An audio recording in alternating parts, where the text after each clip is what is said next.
So this is Abbey Road Studio 1.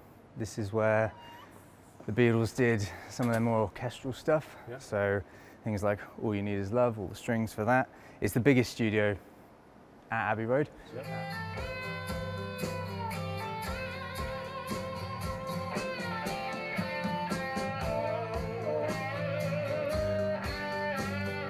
And this was sitting in the vault for 50 years because this was never released.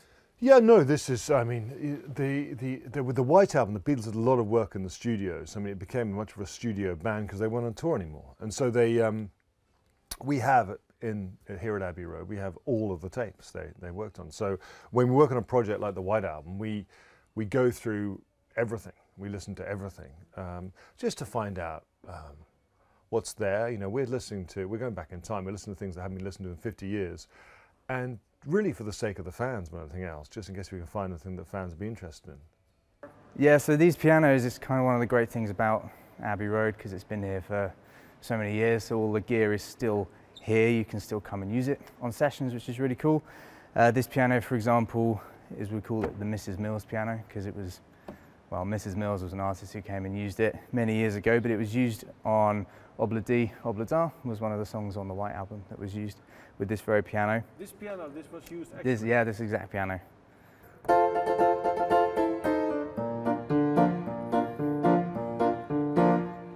This very piano was exactly, used. And you can hear it's the right sound. You can hear and on the record, who's playing the piano part? Do you know? I don't know. I think it's John. I think John comes in and he plays it. But it's one of the hammers in here have got a kind of lacquer on them, which gives it that hard sound. You know. Is it better standing up, you think? That's my dad. Your dad in the control room and John in the studio. Yes. It's very hard to sing this, you know. And this probably most famously was used as one of the pianos that played the chord at the end of A Day in the Life. So the big E major chord. There was like 4 pianos and many, many people that all played it together. But you can kind of hear, if I play the, you can hear it's got that. Famous last chord. You can hear it's the sound, yeah. Obviously how much is this piano worth, you think? I don't know. Oh, priceless. You get any Absolutely offers? Priceless. Sorry? Do you get any offers? No. It's not for sale. I don't think they'd ever even consider it. I mean, that's what, as I said, one of the good things about the studio is that we still have all this stuff. Yeah, maybe I should strum it first then. Half of what I say is meaningless, but I say it just to reach you,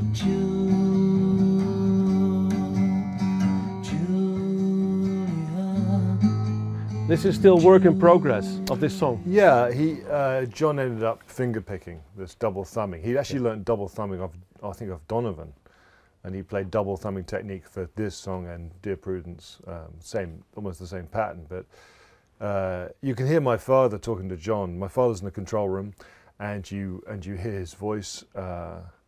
It's funny for me. I miss my dad. I mean, he died 2 years ago, but he knows.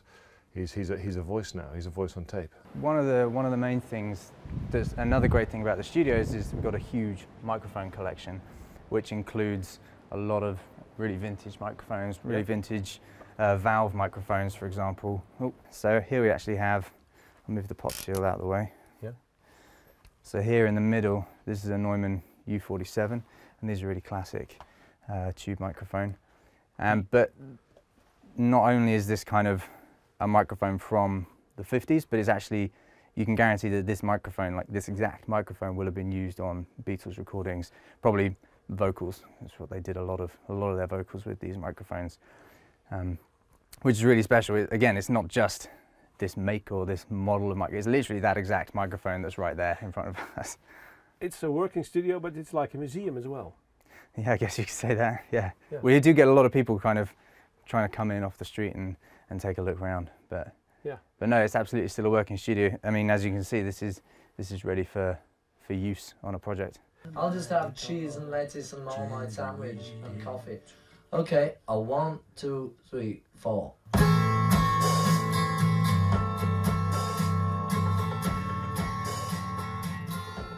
there's actually maybe some spit of John or Paul still in this microphone. There probably is, yeah. Probably doesn't help with the sound, but there's definitely something still in there. Flew in from Miami Beach, BOAC. Didn't get to bed last night. On the way, the paperback was on my knee. Man, I had an awful flight. I'm back in the USSR. You don't know how lucky you are, boy. Back in the USSR. This has a, you know, this is where, you know, John Williams conducts Star Wars films. This is where, you know, the big blockbuster movies are made. Because this room has a life to it. I mean, I've recorded things here with my father when, you know, years ago. We did Rhapsody in Blue. We did Gershwin. Actually, we got it wrong. You know, if you get the balance of the instruments wrong, it's a beast. It becomes this life of its own because this room is so big. Stay like a tall, gently I mean, when you've got something that sounds the way it does, like people come here because the studios sound amazing, so there's really no reason to kind of modernize it or change it. And absolutely, even in Studio 2, it looks exactly the same as it did from when the Beatles were here. If it's not broke, don't fix it. The thing about the Beatles is they kind of created magic most of the time when they went to the studios. There was something about them being together created this sort of alchemy in the studios that meant that all the tapes are worth listening to, and thankfully no one threw them away, so we have them all in perfect condition here. You can hear it's got that. You can hear it's the sound, yeah.